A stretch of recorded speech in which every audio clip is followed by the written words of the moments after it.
welcome back to the Ask Dr. Renee show here on Black Doctor. And so, first, we have to do some housekeeping. I know that you know somebody that has diabetes or is pre diabetic, whether it's type 1 diabetes or type 2. Please share this broadcast right now. I don't care where you're watching, just share it. Send it in a text message, send it via Facebook, Instagram, whatever it is, just send it, please, because this information is coming from an expert.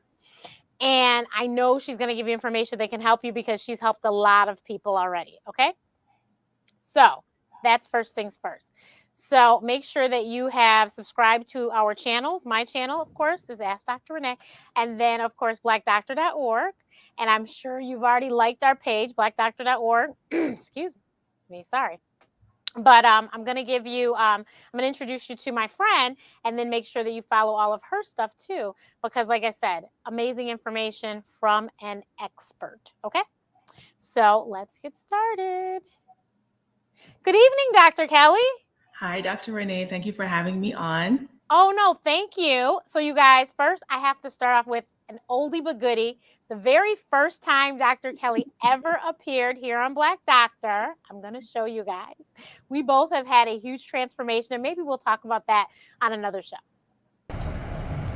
Hi, good afternoon. It's still morning here in Chicago. This is Dr. Renee, and I am here doing Facebook Live with BlackDoctor.org as usual.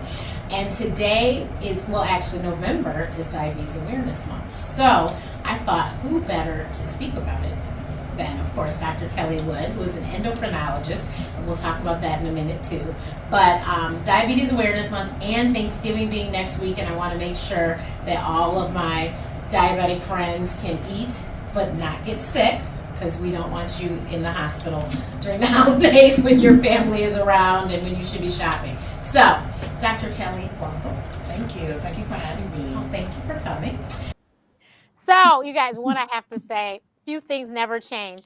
The same earrings are in my ears and white nail polish. I got white nail polish the first time me and Dr. Kelly went and got our nails done, May of 2019. Oh, wow. I have been wearing white nail polish ever since. I have not switched. Isn't that funny? Yes, it is. My nails that day, though, were still stubs, and now they've grown. But yeah, so Dr. Kelly and I both have lost a lot of lbs because I'm sure I do know. So we both have diabetes in our families, and so we eliminated our risks by making sure that we lowered our weights. So let us get into it. Dr. Kelly, first of all, just like we started that one, because there's some new people here, what is an endocrinologist? So, endocrinologist is a doctor who specializes in hormones. So, the reason why diabetes falls under my specialty is because of the hormone insulin. Other diseases that I would treat would be like thyroid disease. I do some vitamin D and some osteoporosis, but the majority of my practice would be diabetes type 2 and type 1, as well as thyroid dysfunction. Perfect. So let's also break down the difference between type 1 and type 2. So let's start with type 1 diabetes. So the first thing, let's start with diabetes. Like, what is diabetes? Yes. Well, we like to call it a little bit of sugar, right? Look, just like you can't be a little bit pregnant, you don't have a little bit of sugar. A little bit of sugar. So basically, glucose is the main energy source that our body uses. And insulin is the hormone that takes glucose from the bloodstream into the cells where it's used for energy. In patients who have type 2 diabetes, their pancreas makes a lot of insulin, but the insulin does not work. You can think of it as insulin is the key, and the key for some reason not fitting the lock. So glucose can't enter into the cells.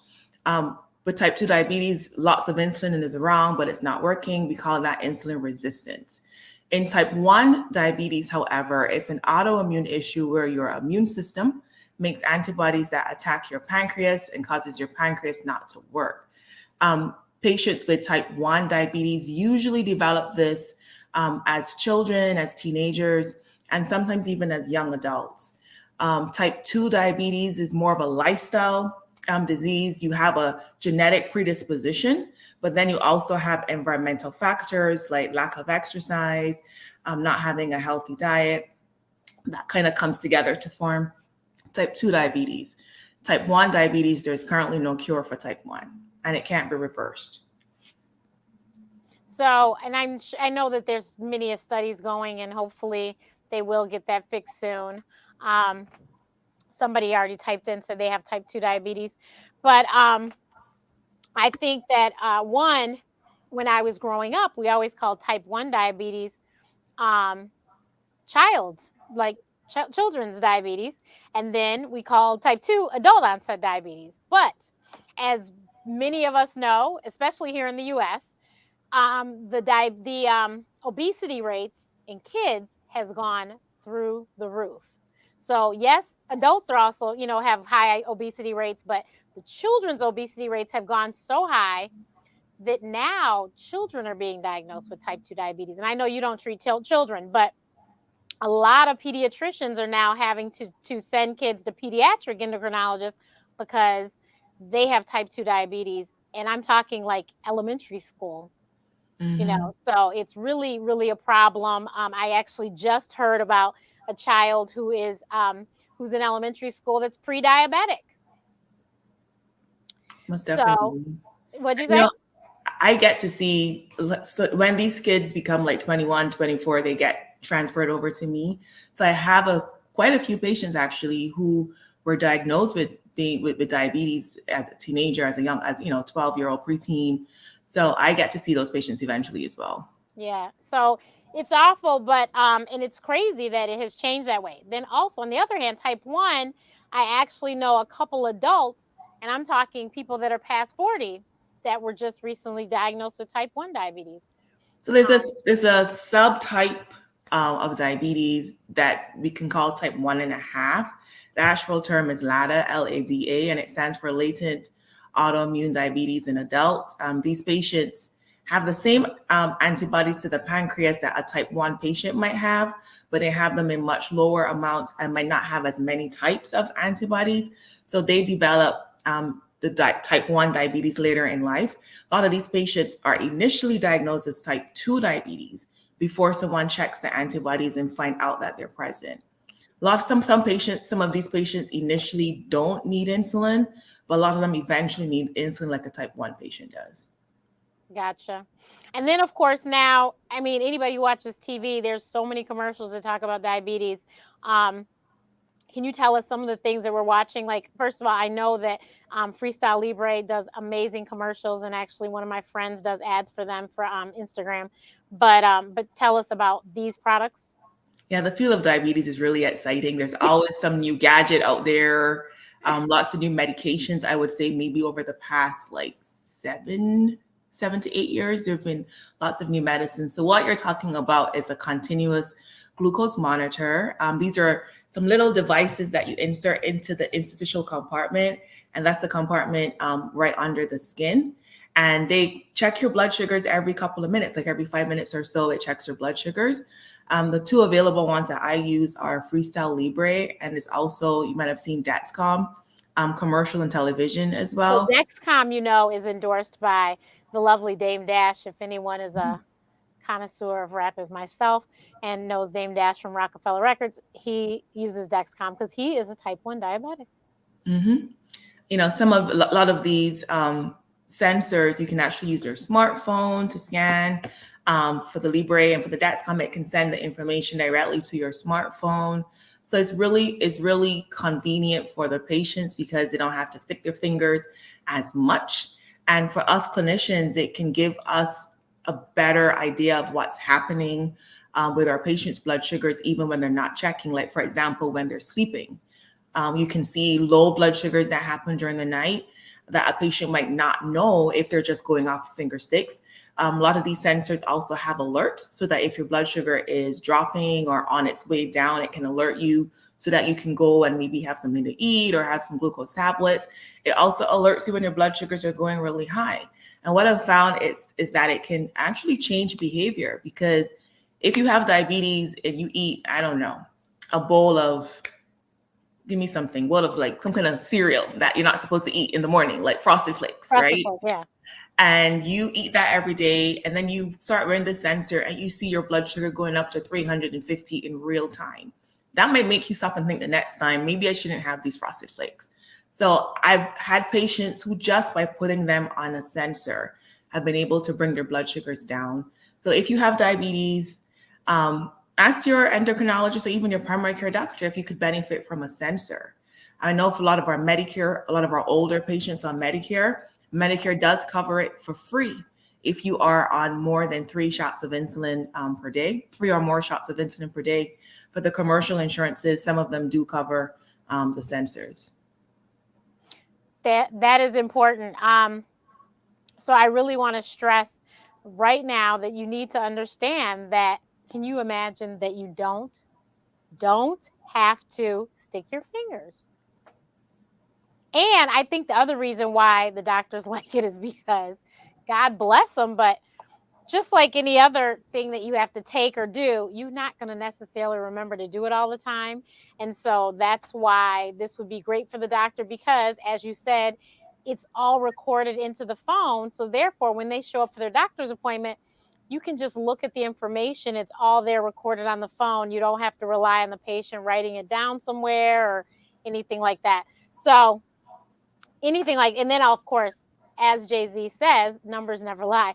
So numbers don't lie. And so if you, that's why people probably are more compliant, is because they actually see the numbers. You know, you can tell them a lot of things and they won't believe you, but when they actually see the numbers for themselves pop up on their phone after they eat whatever, and they're like, oh, maybe I shouldn't eat that. So um it's really important. You know, accountability is really great. And so yeah, I think that those, you know, that is just a huge leap into diabetes. That is a huge benefit, because I've heard even the equipment for the finger sticks is not cheap, and you know, all these things that insurance sometimes pay for and sometimes doesn't. And Yeah, unfortunately, a lot of diabetes medications are are really expensive, and it's kind of sad because 32 million or 34 million Americans have diabetes. And a lot of them, especially for type 1, depend on insulin, and insulin is just super expensive. But I know that a bill was passed to lower the price of insulin coming in 2023. So I'm looking forward to that because a lot of my patients have had to ration insulin because they can't afford it. that's awful. I've had to switch to older, cheaper insulins because the ones that I want to put my patients on, um, they sometimes start on it, then the insurance changes in the new year. They have to go to something else, and it's a lot of work, a lot of work. Please, I do see one question and we'll get that answered. But please, if you have questions, please type them in the chat. I will see them.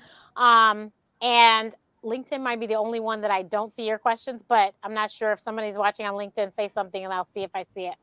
But I know that it has to pass. And of course, we have to say, because today is November 3rd, please vote on Tuesday. If you can early vote, early vote. If you can mail in your ballot, mail it in. Whatever is the situation. As a matter of fact, I just mailed my ballot yesterday. But please vote, because it is very important. Like she said, for things like this with the insulin, there's other healthcare things that her and I are very passionate about that are going to be decided upon depending upon who is in office. And we really need to make sure that people can afford their medication. I mean, come on. You know, unfortunately, you know, a lot of people have diabetes. It's unfortunate, but there, and especially with type 1, where you really have no, you know, control over what happens to your body. Please, you know, insulin needs to be a reasonably priced drug for obvious reasons. So, can you explain what is considered pre-diabetic? So to have diabetes, your numbers have to be above a certain range, right? So patients who have diabetes, who have pre-diabetes, sorry, their blood sugars are high, but are not high enough for them to be considered to have diabetes. I can go over what that is. For example, someone mentioned the hemoglobin A1C. So a normal hemoglobin A1C is anything that's 5.6% or lower.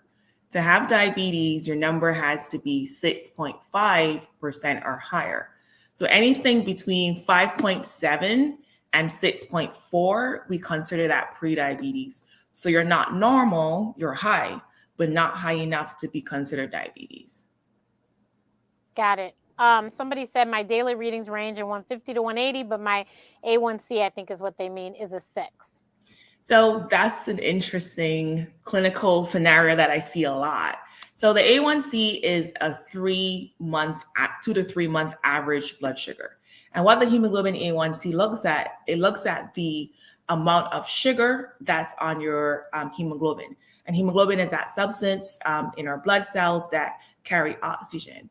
So there's some people who have what we call hemoglobinopathies, where their hemoglobin makeup is not normal.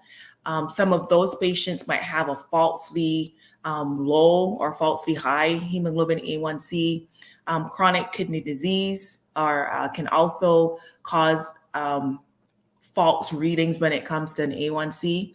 So there's some patients who might have I've had people with kidney disease who their A1Cs come back at like 5.3 and their blood sugars in the office are in the 200s. So I know the A1C is off. So there are other tests that we can do to confirm the A1C. Also, when do you check your blood sugars? You could have blood sugars in the morning down to the 60s or even 50s, but your blood sugars after meals could be higher than 300. Your average might be 120, 140, 150. So you might have a good A1C, but you're having ranges all over the place.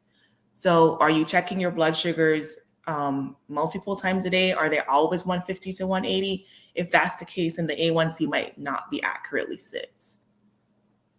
Got it. So, so that's another thing I love people to know.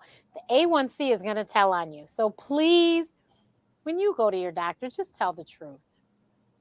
There's no need for you to say that I've been, eating, my correct amount of carbs every day and blah, blah, blah. When you know you haven't, and then your A1C comes back and it's, at 8 or something, you cannot Not lie. only that, you'd be surprised how many patients come to see me without their blood sugars. And it's like going to see an accountant without any of your numbers. Like what am I going to do?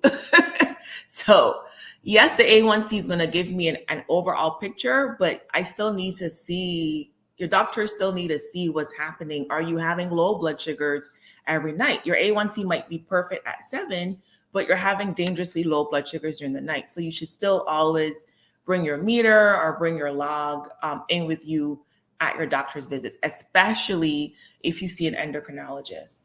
Yes. And like we said, ask your doctor about getting a continuous glucose monitor. Because it would make your life easier as well as the doctor's. So can we please talk about some of the awful effects of uncontrolled blood sugars? So I've seen complications of diabetes ranging from the top of the head to the bottom of the feet, So diabetes damages the blood vessels and the nerves that supply your entire body. So you can start from top and come down. It increases your risk for having strokes.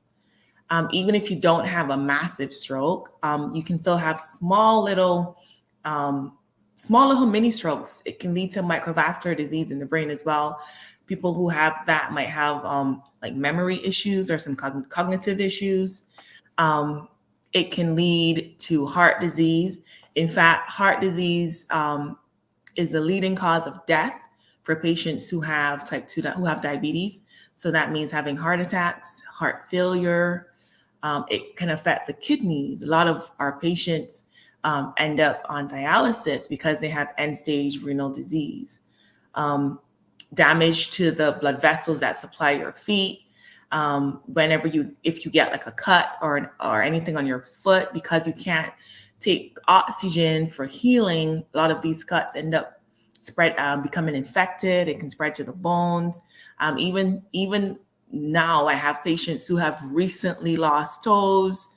I had a patient who came in, and one of my favorite patients actually, and she's like, "Dr. Wood, you wouldn't believe what happened." I'm like, "What?" And she looked down, and I looked down, and her foot was missing. And I was like, "What the heck?" She had like a cut on her foot and didn't go to see the doctor for a couple of days. And by the time she got there, it had already kind of infected her bone. So up to today, I still see like these complications from diabetes. It can lead to neuropathy. People complain of like numbness and tingling in their feet.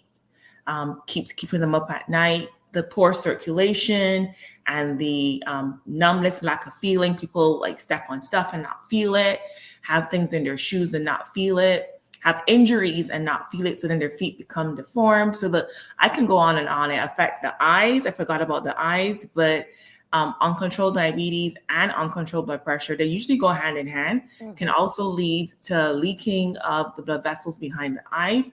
Like diabetes, one of the leading causes of blindness in America. So you can start from your head and go down. Yeah. And one way to reduce your risk of having these complications is by trying to get the best blood sugar control that you possibly can. Yeah. That is just awful. We always say, please go to the doctor as soon as you feel or see something wrong, because the earlier, the better. God knows they might have been able to save her foot, but she went too late. So you need to go. And I'm sure, I guess I know people who've lost toes and limbs and to diabetes.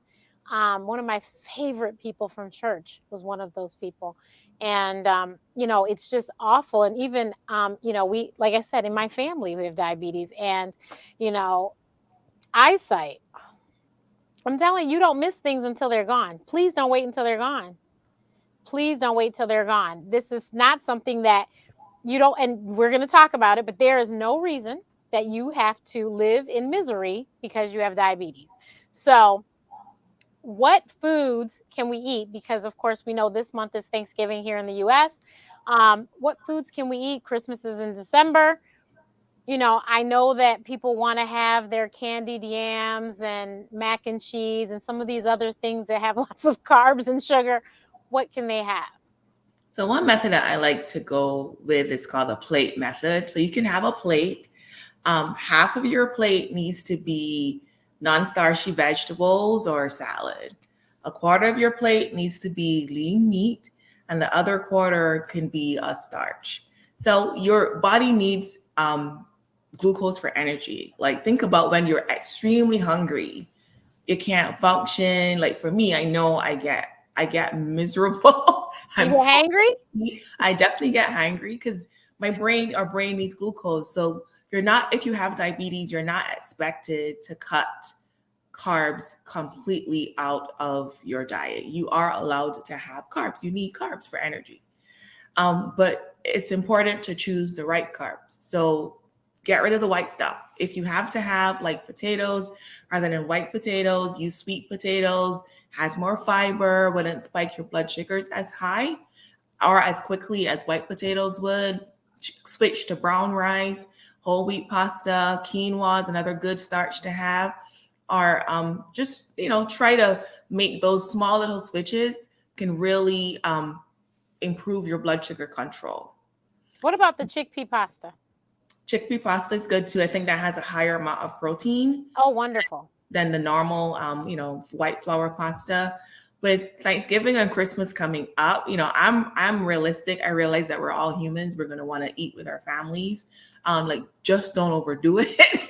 But if you want to have a little bit of something here and there for that on Christmas Day or Thanksgiving Day, go ahead. But try your best to get back to your usual routine the next day.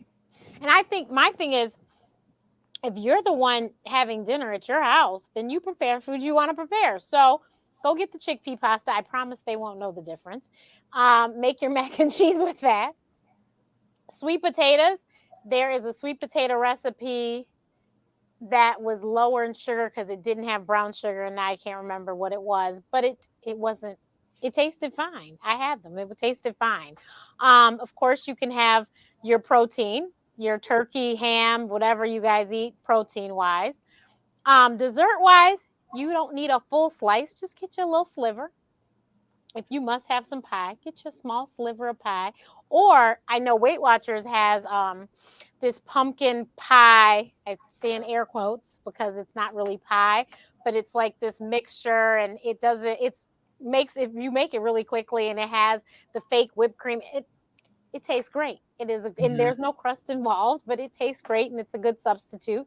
But my whole thing is, don't you want to live to see the next holiday? So And then also, you don't want to ruin anyone's holiday by having to go to the hospital because you're in glycemic shock, or you go hypoglycemic, whatever, anything related to your sugar. You don't want to send in heart attack or stroke. You do not want to go to the hospital. You don't want the whole family to have to stop eating because they have to go to the ER. So please do what you can to have a great holiday.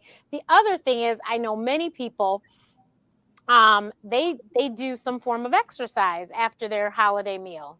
So maybe you guys go to the Thanksgiving parade, and that good walk is a good stretch of walk, and Mhm. then you have your meal, and then after your meal you play a game outside. The weather might be warm this year. I don't know, it's very warm in Michigan right now, but just do some sort of activity that moving your body.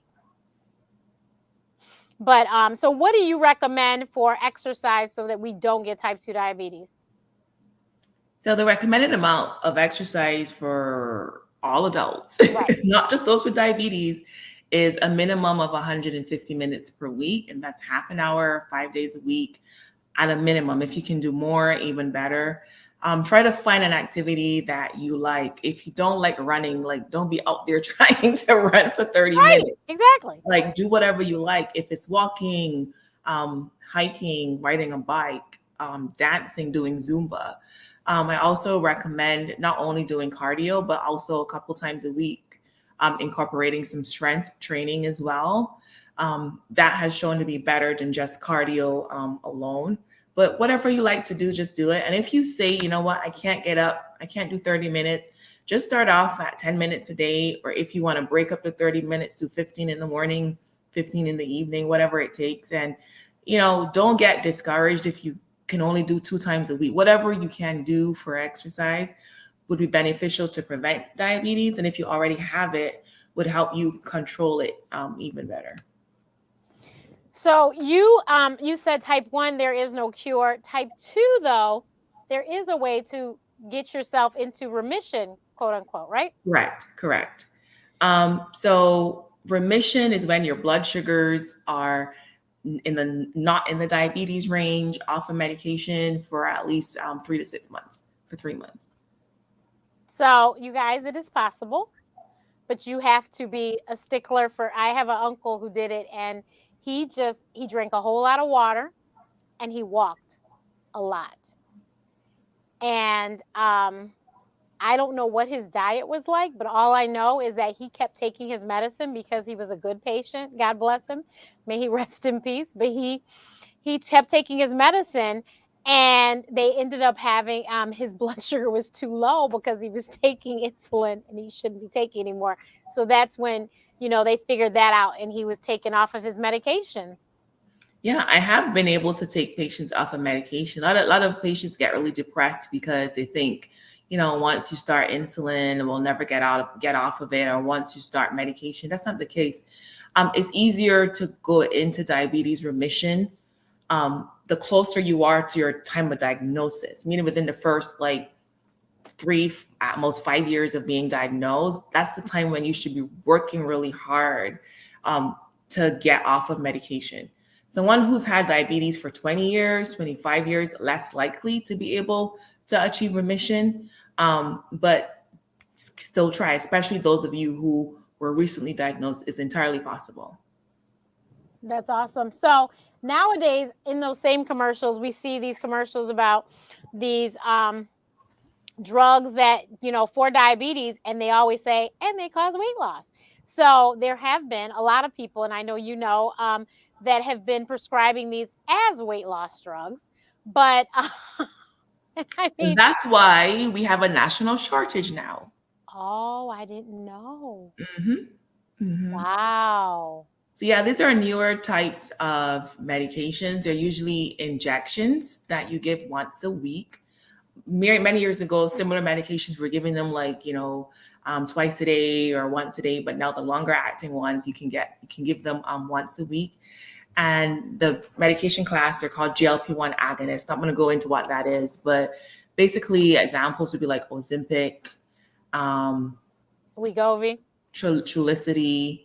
Wegovy is actually the same drug as Ozempic, but Okay. Wegovy is approved for weight loss, and it goes up to a little bit higher of a dose.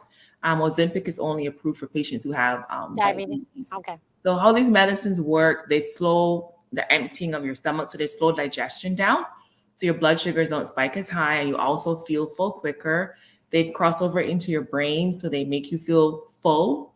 You're not as hungry. So people tend to lose weight. I've had patients lose 28, over 20 pounds on these medications.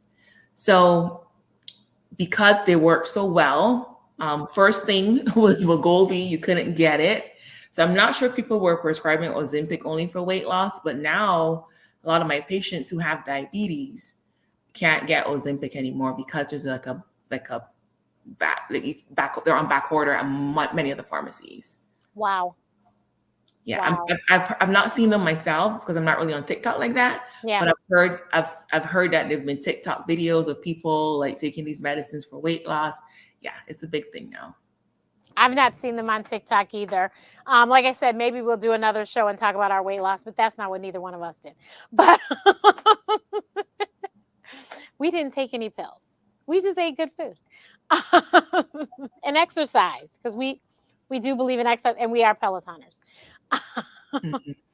But so I hope everyone understands you have to do some form of exercise.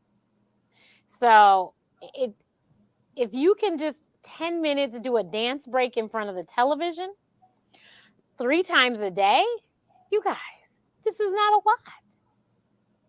This is not a lot. If you like walking, walk. If you like to run, God, I ran this morning. I ran 30 minutes. I don't like running. I just like to hurry up and get the workout over. And so that was a way to hurry up and get it over with. I ran outside. It was 50 degrees, so it wasn't freezing, and I got it over with. But what I have severe food allergies, in case this is your first time watching, I talk about all the time. And what I cannot do is have diabetes and be able to take more foods out of my diet because I've already got a list that's already shorter than everybody else's. That would just kill me. So therefore, I exercise and I watch what I eat so that then I can continue to eat what I want to eat. Because I have way too many family members that are checking their blood sugars, and I was like, that's not going to be my story. So, yeah. But and I don't have an endocrinologist because I don't need one Good because for I you. right. So I'm telling you, you guys, let's work smarter, not harder.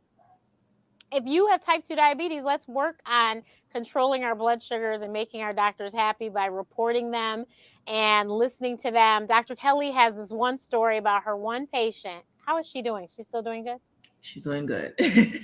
So she had a patient who was like, Dr. Kelly was like, this is a Southern woman. And she was like, I don't want to not be able to eat this, this, and this, and this. So Dr. Kelly said,